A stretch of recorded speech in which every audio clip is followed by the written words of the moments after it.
Скажите, пожалуйста, что привело вас к решению пойти на войну? 27 лютого, 27 февраля 2022 года я вернувся з Луківської площі тут у Вільні, був на мітингу супроти референдуму, який відбувався в Білорусі по зміні в Конституцію нашу. Я лічу його нелегітимним.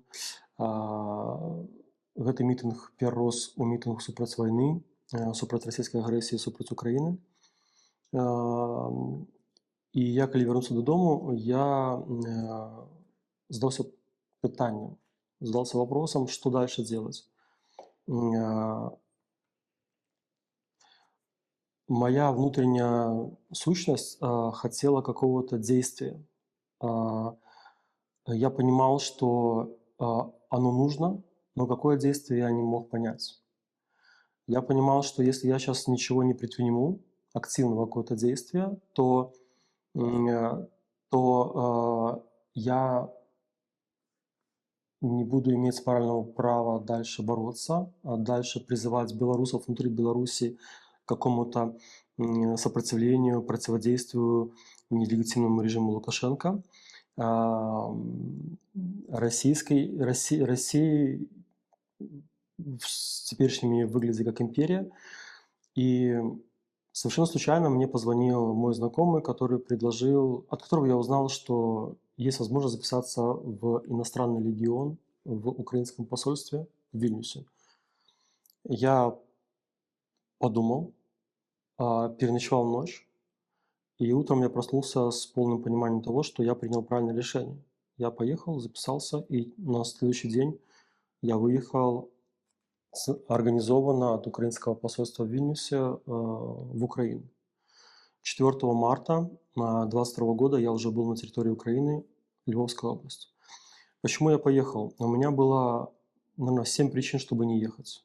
Ну, это банальная причина для каждого человека, обычного человека.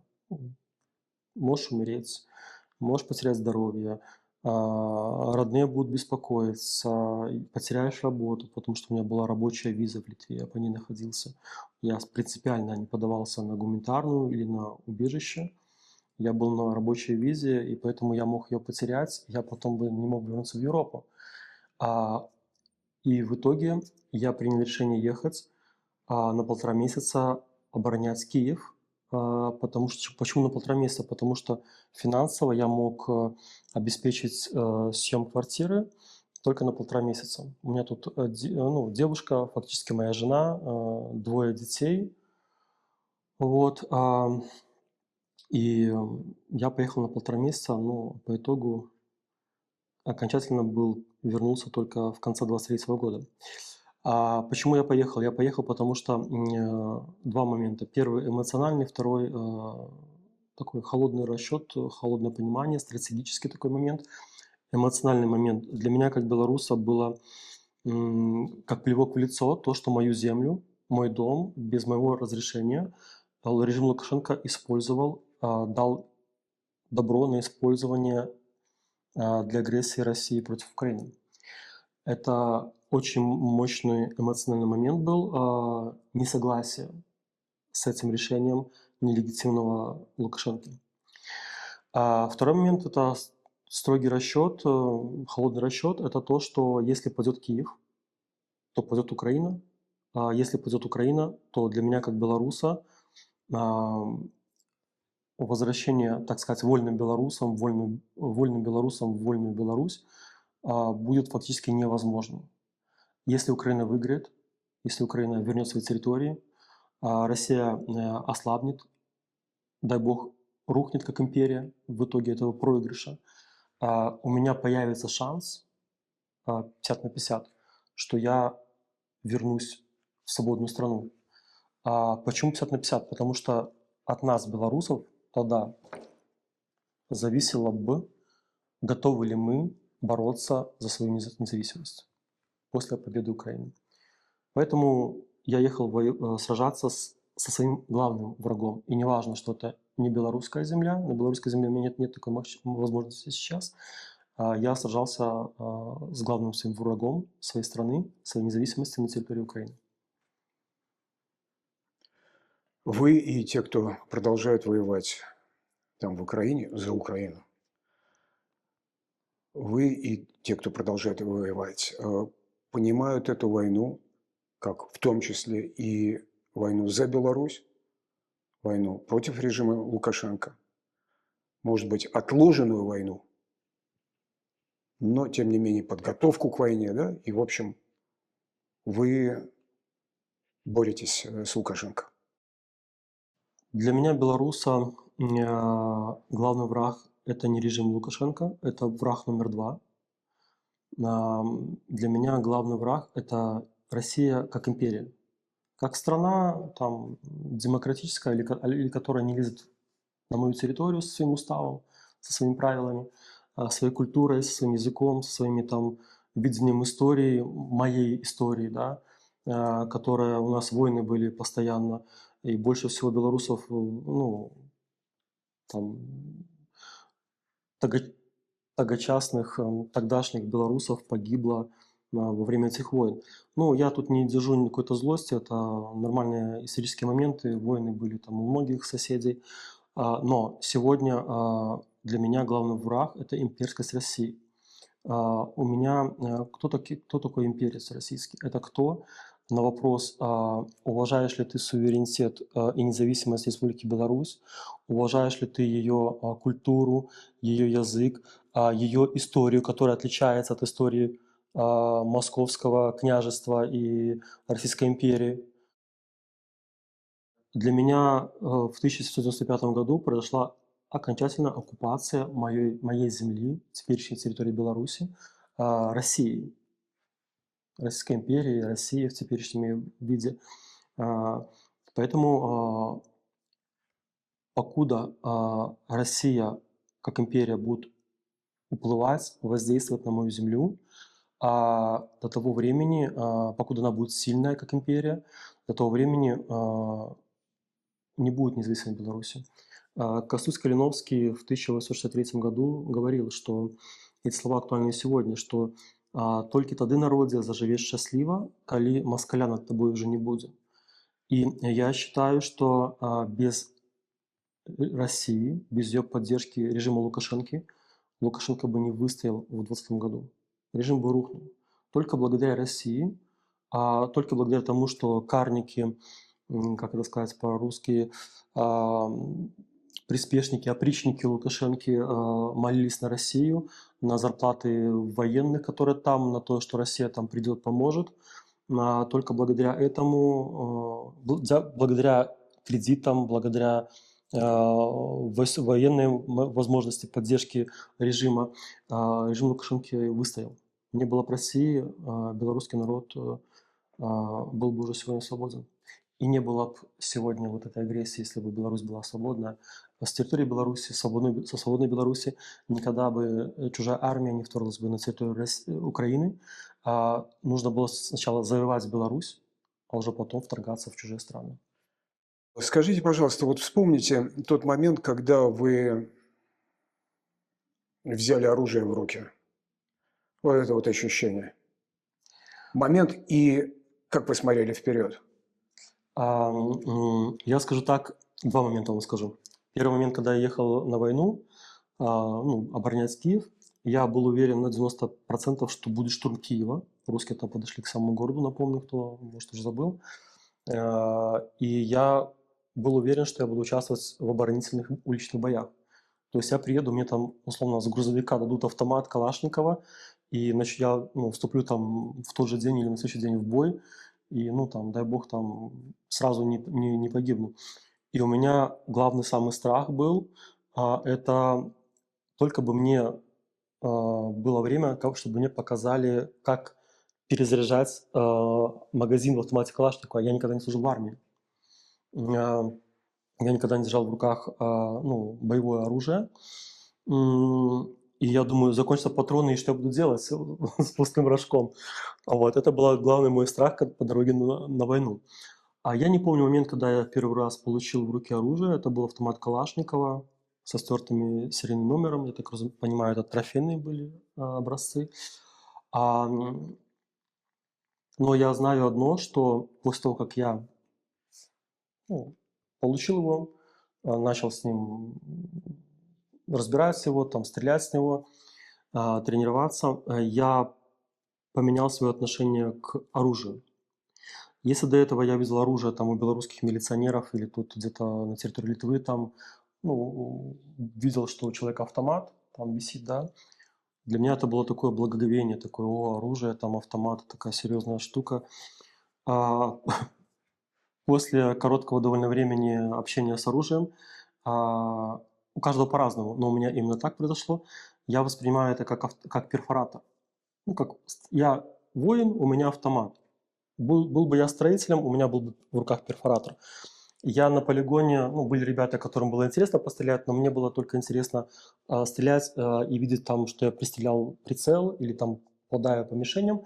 Вот, мне не было интересно просто там пофотографироваться там с двумя автоматами, пострелять там как можно больше патронов. Такого у меня никогда не было. Это как, знаете, это то же самое, если вот это инструмент. Как если бы вам дать перфоратор, и вы пошли бы по улице с перфоратором фотографироваться. Ну, для меня это глупо немножко выглядит, да. То есть это инструмент, который используется в каких-то целях. И бояться нужно не оружия, потому что не оружие стреляет. Бояться нужно или не бояться человека, который владеет этим оружием. Если человек адекватный, если человек понимает, зачем он взял в руки оружие, понимает, в какую сторону направлять, то этот человек вполне адекватный, нормальный человек. Самый, ну, конечно, если человек неадекватный, не понимает, куда стрелять, то это уже становится не оружие опасное, а человек, который им владеет, опасным. Поэтому оружие – это инструмент. Инструмент в данном случае в контексте войны с Украины и России – это оборонительный инструмент, который обороняет территорию независимой Украины. Вы говорите, стреляет человек, естественно, стреляет человек. Но вот вы видели людей напротив же, наверное, или видели, или слышали, но так или иначе они проявлялись. Что о них можно сказать? Напротив, я имею в виду русских.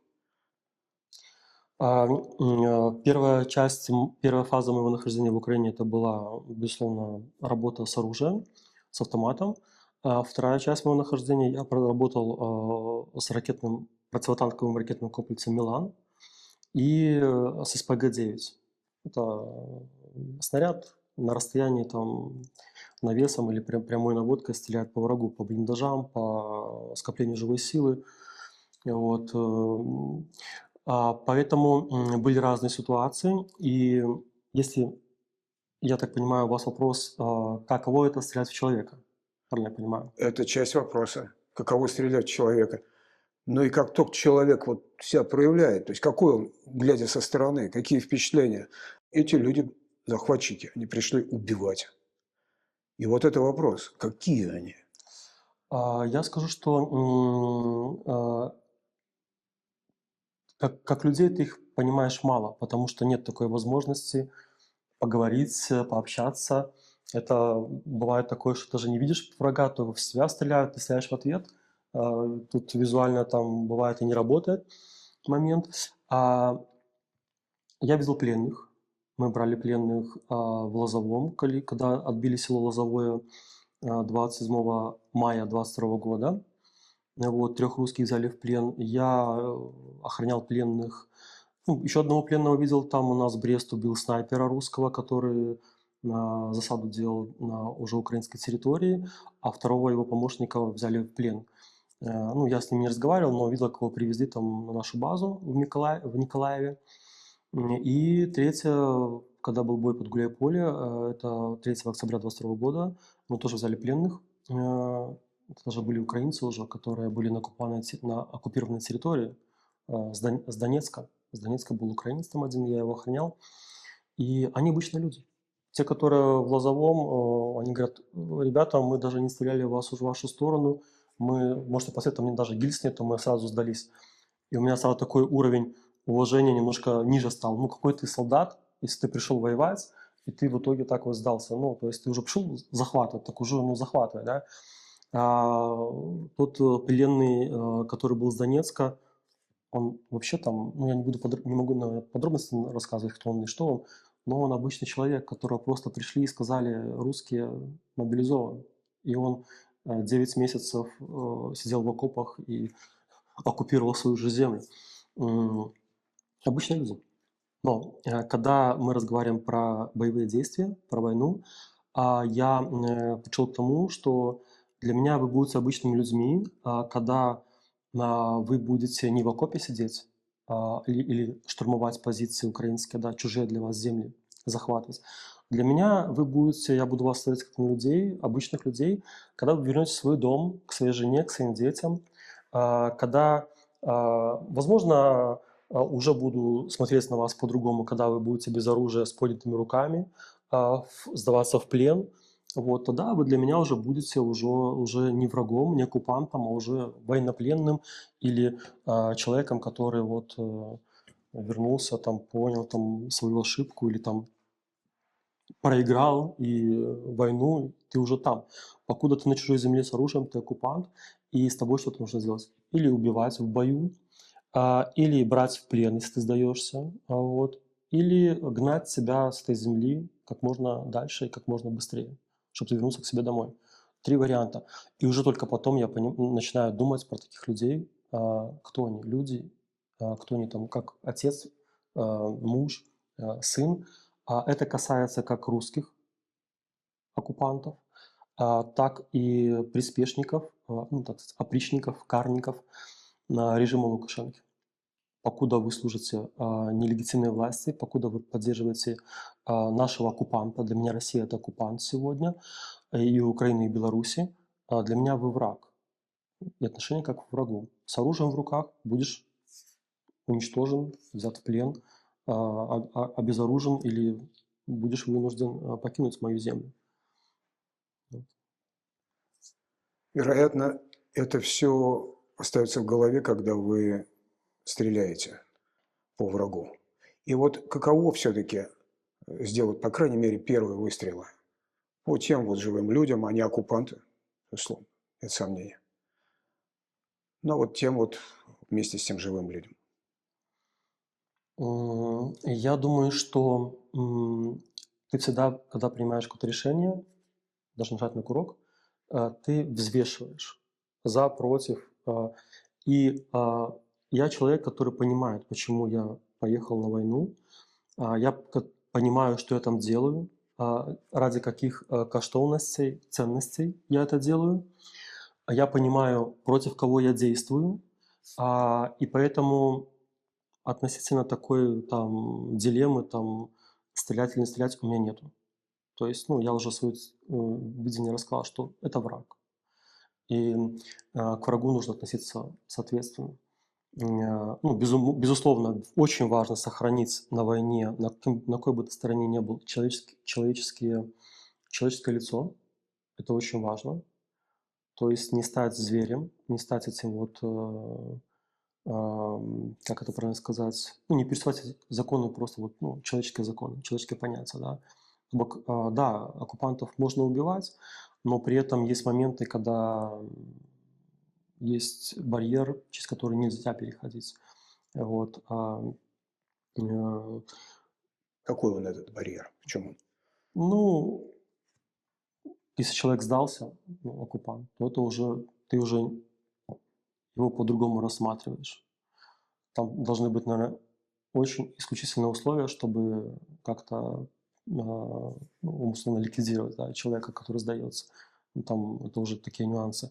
Мирное население, которое может там быть на стороне оккупанта, да, снова же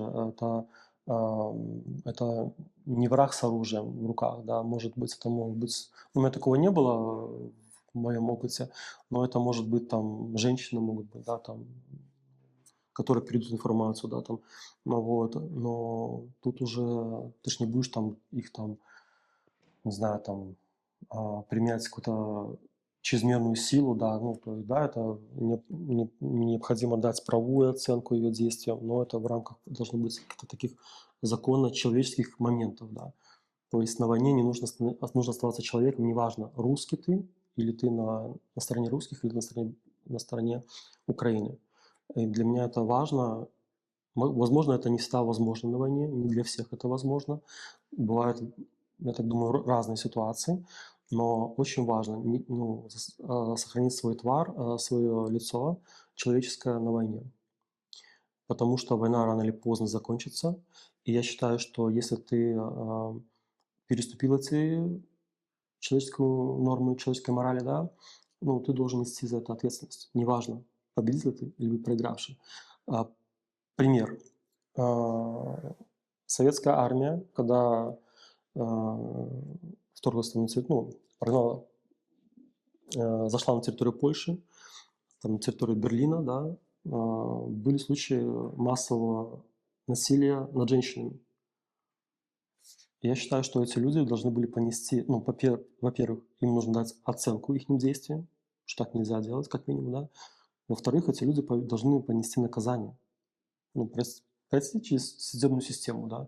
Там уже другой вопрос, насколько строго будет там это за их действия, там, ну, я сейчас не про насилие над женщинами, а за их там нарушение там каких-то правил войны, да. Наказание – это уже другой вопрос. Но эта правовая оценка должна быть дана, неважно, победил ты или не победил. Потому что, ну, главная задача, чтобы в будущем это не повторялось. Когда я впервые узнал, что я официально, нам подтвердили, что мы попали в русский блиндаж, там с 3,5 километров с Сапога. Два русских были 200-ми и 3 300-ми. Я такой думаю, ну, я прислушивался к своим ощущениям и думаю, что я чувствую. Скажу так, что были чувства такие, что на 75-80% то, что ты хорошо выполнил свою работу, потому что наша работа – это попадать в цель. И процентов вот 20-25 такая мысль, ну это ж люди, там чьи-то сыновья, чьи-то мужья, там, да. И потом я для себя все-таки принимаю решение, что для меня они будут людьми, сыновьями, мужьями, там, братьями, когда они вернутся к себе домой, сложат оружие и вернутся к себе домой. Вот тогда я буду к ним так относиться. Они оккупанты. С оккупантами что нужно делать? Повторюсь, уничтожать, брать в плен, выгонять с родной земли. Я слышал от фронтовика, что самое страшное, по крайней мере для него, он так говорил, что для него самое страшное – остаться одному. Поясните, пожалуйста, в чем вот эта особая ценность побратима на войне? Ну, почему я называю это работой? Потому что в какой-то момент, когда ты повторяешь одни и те же действия, ты просто начинаешь так и называть. Мы поехали работать в Бахмут. Вот. То есть, ну, это просто рутина. Это сразу кажется, что это рутина. Это такая рутина, что ты думаешь, господи, одно и то же, одно и то же. То есть одни и те же действия. Вот. А насчет побратимов. Знаете, что мне очень импонирует в людях, с которыми ты оказываешься в зоне боевых действий непосредственно на нуле, да? В зоне, где тебя могут убить, вот. Там никто не может носить маски. Тут, в политике, в белорусской, там, в литовской, неважно, политика везде одинакова. В мирной жизни многие люди, ну, мне кажется, это натурально, естественно, носят маску. Вот там, какую б маску ты ни надел, когда ты попадаешь на ноль, ты эту маску снимаешь. Против своей воли ты ее снимаешь. И мы видим там людей возле себя такими, какие они есть. Кто-то боится, кто-то не очень, кто-то такой, кто-то более надежный, кто-то менее надежный. И что такое дружба? Настоящее понимание там, вот друг, сябр. Для меня это очень важно понятие. Я не каждого назову там другом, сябром. Это человек, на которого можно положиться. Не просто там Вася, там сходи там в магазин, там купи мне хлеба, да, то, что я тут не имею времени. А человек, на которого можно положиться в той ситуации, когда от тебя отвернется большая часть общества, когда тебя будут бояться с тобой общаться по той или иной причине, когда ты будешь в очень тяжелой ситуации и никто не будет тебе готов помочь, что это тяжело, это нужно рисковать, это нужно там чем-то жертвовать. И когда этот человек, этот человек, кажется тем, на кого ты можешь надеяться, он тебя не подводит, это друг, который проверен временем, проверен действиями. И вот на нуле такие люди, побратимы, они проверяются очень быстро. Можно пример такой проверки, если можно? Да. Ты видишь, чего стоит человек. Ты видишь, можно на него положиться, прикроет он твою спину или не прикроет. Когда ты понимаешь, что на него можно положиться, что он прикроет твою спину, а еще если он прикрыл твою спину, да, или ты его спину прикрыл, и это побратим, человек, на которого можно положиться, скажем так. И когда я был в первую мою вот каденцию в Украине, это первые 3,5 месяца, у меня, я таких вот двух людей могу назвать. Это Папик, который погиб 26 июня 2022 года в бою под Лисичанском вместе с Брестом, атомом Сябро. И Клещ, который в этом же бою попал в плен вместе с Тромблем. Их судьба до сих пор неизвестна. Возможно, их уже нет в живых. Я с ними начинал дружить. Вот у меня такое отношение. То есть еще немножко, еще там пару ситуаций, там немножко времени, и мы были настоящими друзьями. Вот это вот такое у меня такое было ощущение к ним. Папик своей жене говорил про меня, я просто был немножко так вот, удивлен. Это легко сказано, удивлен. Он своей жене говорил, что вот Кусь, мой позывной Кусь, для меня как младший брат. Я потом когда-то узнал, думаю, ничего себе, 43-летний мужик, если не ошибаюсь, 43 было Папику, называет меня младшим братом. Как это так? То есть вот такое. И уже потом второй раз, когда я возвращался в Украину в сентябре 22 года, я уже не заводил такие вот, то бок я дистанцировался немножко от этих вот таких сябровских, дружеских отношений, потому что, я не знаю, почему это автоматически произошло, но я думаю, что, наверное, потому что потерял уже потенциально вот двух своих друзей, вот, потерял. Людей, которые становились мне близкими, и просто понимаю, что война такая штука, что снова можно потерять, снова можно, люди, побратимы умирают, поэтому, уже во вторую мою каденцию уже такого не было. Такого, ты делаешь свою работу, эти люди, у нас общий враг, и мы вместе работаем, но вот такой привязанности, как к Папику, к Клещу, уже я никому старался не проявлять. Будьте добры, вспомните, пожалуйста, самый тяжелый момент. Самый тяжелый момент, два момента, я скажу, на войне. Первое – это физические нагрузки, колоссальные физические нагрузки, когда ты участвуешь в боевых действиях, когда ты готовишься к ним. Это переноска тяжестей, это 25 часов у нас было боевое действие, когда мы освобождали село Лозовое, и у нас потом болело все, буквально все болело. Это просто были моменты, что ты просто думаешь, все, больше ты не можешь дальше идти, да, но нужно идти, ты идешь. Это физический момент, физические нагрузки. Второй момент – это Бахмут. Наверное, это был декабрь 22 года. Еще восточная окраина Бахмута, 0. Мы остались ночевать в окопах, потому что у украинцев не было, были только автоматы, были только гранаты. И тут накапливались в балке русские 400 метров от линии окопов, и они хотели ночью штурмовать позиции украинцев. И мы остались поддержать украинцев, потому что у наших ребят были пулеметы и были приборы ночного видения. И они просто в эту глухую, слепую, темную ночь видели, что делают русские. Готовятся они к штурму, не готовятся.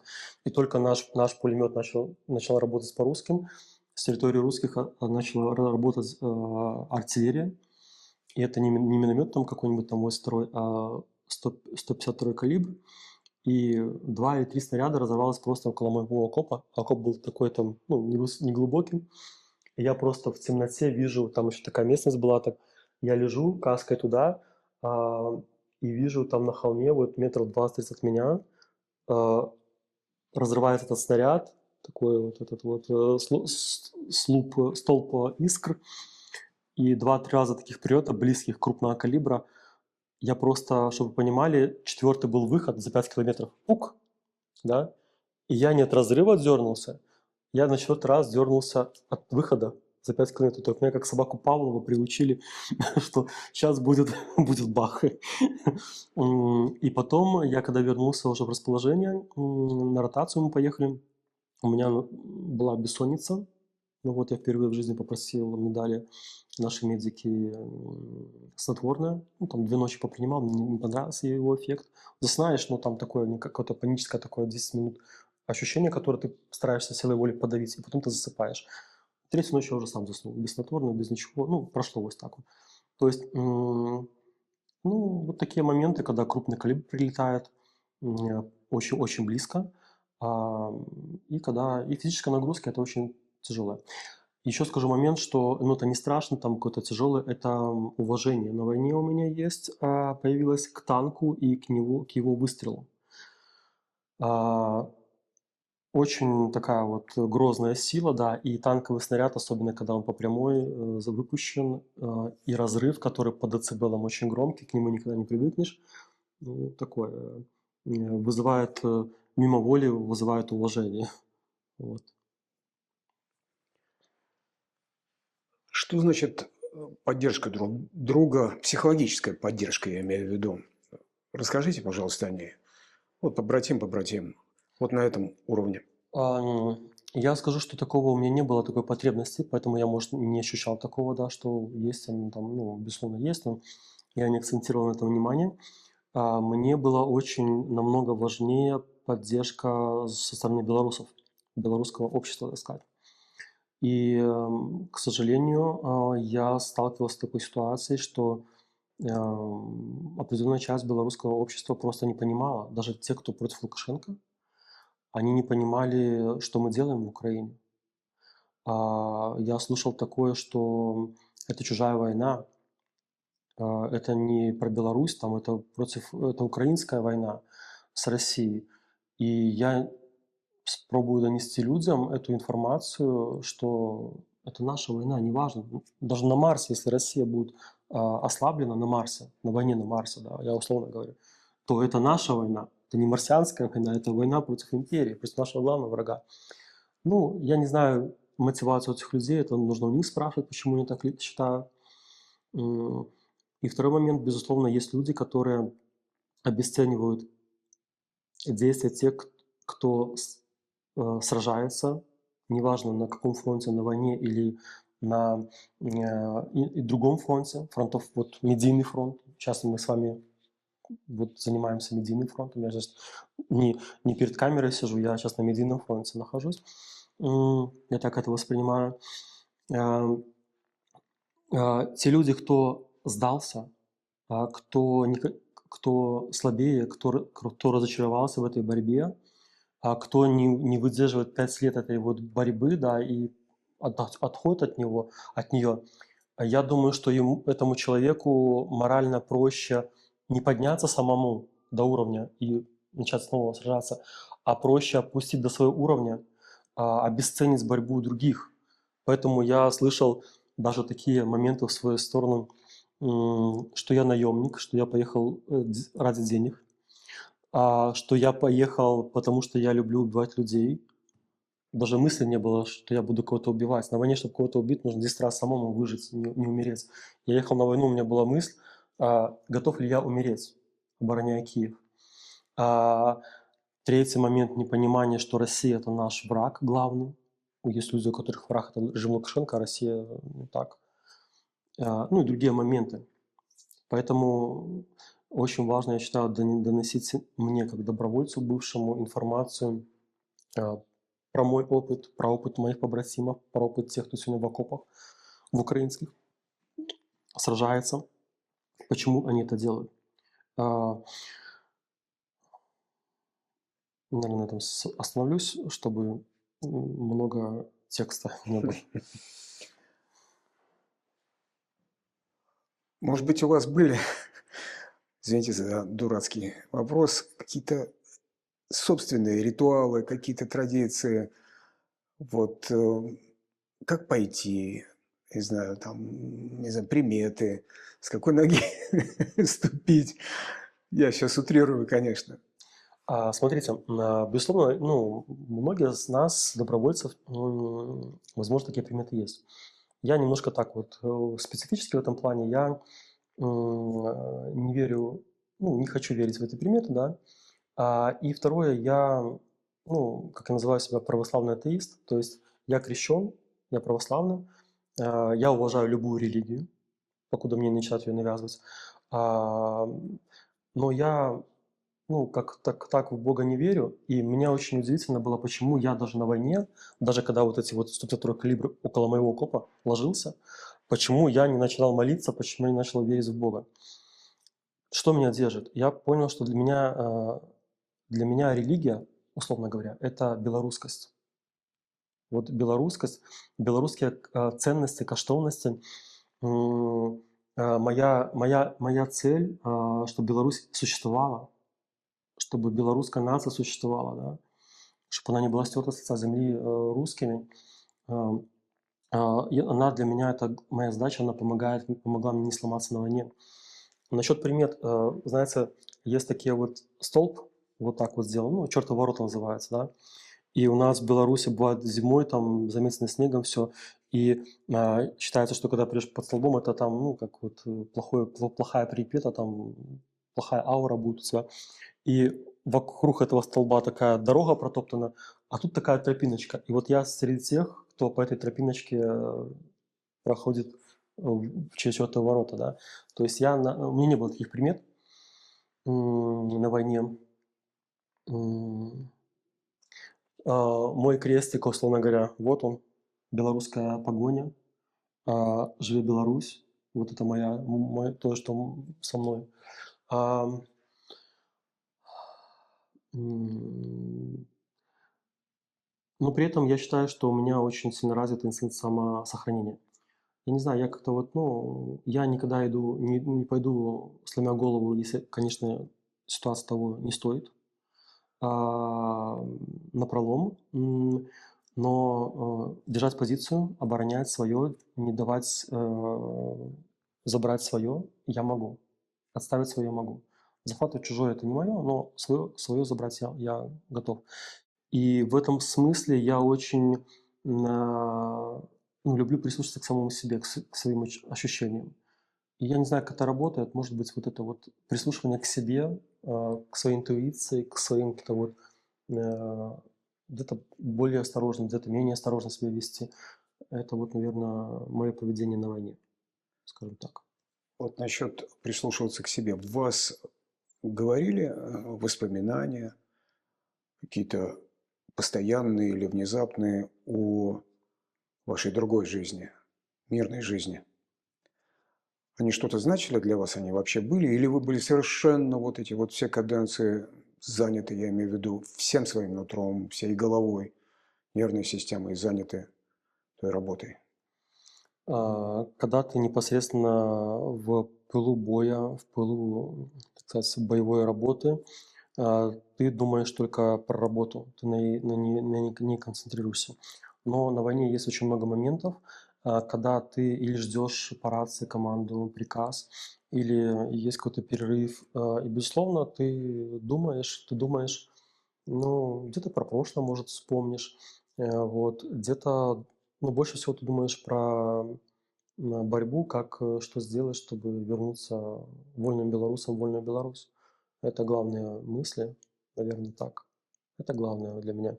И знаете, что я смотрю на события не своей жизнью, сколько мне там осталось прожить, а я смотрю на события в перспективе на 100 лет. Неважно, сколько я проживу лет. И я смотрю, как мое действие сегодня отразится на будущем через 100 лет. Что это будет для Беларуси, для белорусского народа, для моих нащадков, для моих потомков. Я на это смотрю. И ответ, который я нахожу, глядя вот так на такую перспективу, что любая борьба сегодня – это победа независимой Беларуси завтра. Для меня очень важен пример восстания Косуца Калиновского, ну, оно называется по-разному, восстание 1863-1864 годов, которое было проиграно, было задушено Российской империей. Косуц Калиновский и очень много других людей отдали свои жизни. Вот. И много людей в то время сказали бы, ну, дурни. Я же им говорил, там, не иди с косами, там, ты все равно проиграешь. Там ж империя, армия у него, да. Но это борьба, которая сегодня проиграла в 1964 году, она выиграла в 1918 году. Появилась независимая Белорусская Народная Республика. Да, она была очень короткое время, но не было бы ее, не было бы БССР. Пускай там под московским игом, под московским мирмом, но не было бы БССР и не было бы Республики Беларусь в 1991 году.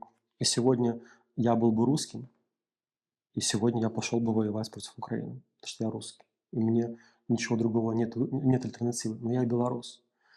В том числе, не только, но в том числе благодаря борьбе повстанцев, борьбе людей, белорусов, и не только белорусов, кто боролся за независимость столетия до меня. Изменилось ли что-то в вас до войны и после того, как вернулись с нее? Что может быть? В чем отличие? Безусловно, поменялись ценности. 3 ключевые ценности. Я до войны, у меня еще была бабушка жива, в 2019 году она умерла. И вот моя бабушка говорила, что самое главное в жизни – это здоровье. И я так решила, что да, самое главное – здоровье, там физическое, психическое. Но я поменял свои отношения в конце своей вот боевой деятельности, когда уже у меня там проблемы с почками начались, когда я попал в больницу к своему потерявшему ногу побратиму, которому еще потом при эвакуации БМП украинская переехала случайно, костя таза подробила, вот, и он при этом не потерял силу духа. И я понимаю, что нездоровье важно. Вот я инвалид, даже в Литве, ну, я в Украине инвалид второй группы, болезнь связана с захистом батьківщины, ну, то есть на боевых полученных. И тут в Литве подтвердилось, диагноз мне дали 45% потери работоспособности, то бок я нездоровый человек, да. Но я не считаю, что здоровье самое важное. Я никогда не променяю свой опыт, не променяю свои поврежденные почки на почки здорового человека, белоруса, который отсиделся, который хатаскрайник, который в таких тяжелых условиях, там, в Беларуси, там, война в Украине. Моя хата с краю, ничего не знаю, да. Я никогда не поменяю свою судьбу, свой опыт на опыт этого человека, в обмен на здоровые почки. Не самое главное здоровье. Самое главное сила духа. Это одно изменение. Второе изменение. Я всегда боялся очень сильно. Я никогда не боялся операций. Те, что могут там, ну, порежут, там зарастет. А я боялся травматической ампутации. Там, пальца, руки, ноги. И когда мы шли в Лозовое, нам нужно было пройти через заминированную территорию. Кстати, в том бою украинский офицер подорвался на мине, когда мы возвращались. Мы его вытаскивали. И я такой... За 3 дня до боя я просто поменял свое отношение к ампутации. Ну, думаю, потеряю я ногу, но есть протезы. Люди с протезами живут. И мне стало проще идти в бой. То есть я поменял свое отношение к ситуации, к тому, что я могу подорваться на мине, мне может рвать ногу. И мне стало проще. Третий момент, который у меня изменился, моя ценность, мои вот страхи, мои взгляды поменялись.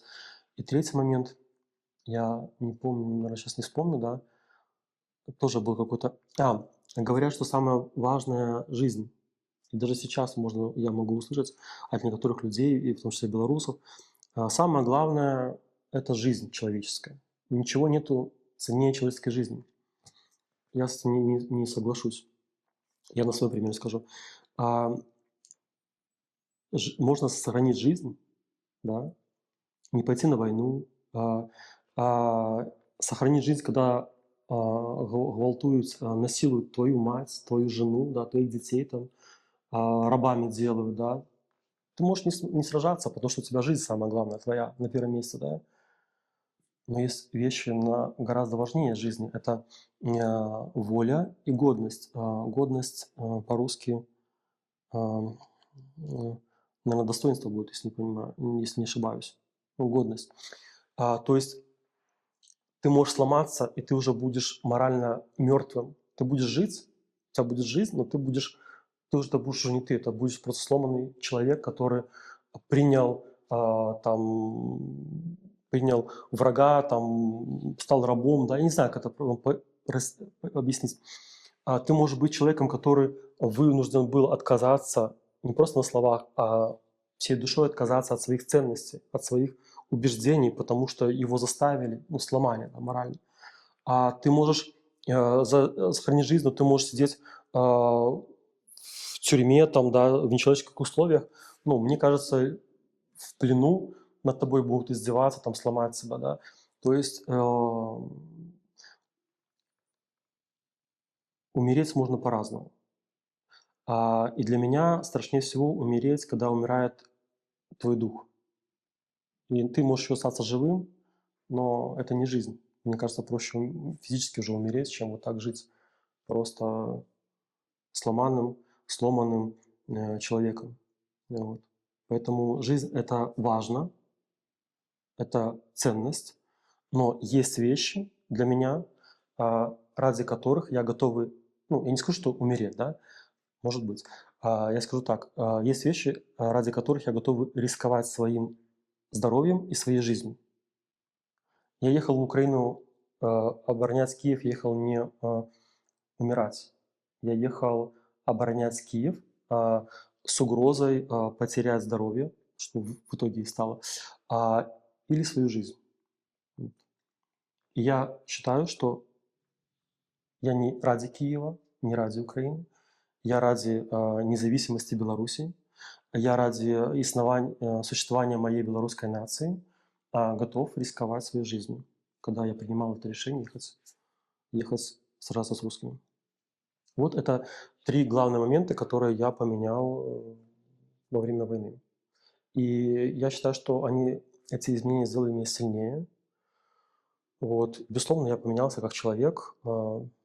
Где-то, может, более такой жесткий стал, где-то более такой принципиальный в некоторых вопросах. Вот. Но я узнал, кто я такой, я испытал себя, я знаю, как я себя веду в экстремальной ситуации, вот, могу вести в экстремальной ситуации. Но это очень колоссальный досвид, опыт. И я считаю, что то, что мы там делаем, то, что мы там делали, то, что делают сейчас ребята, это,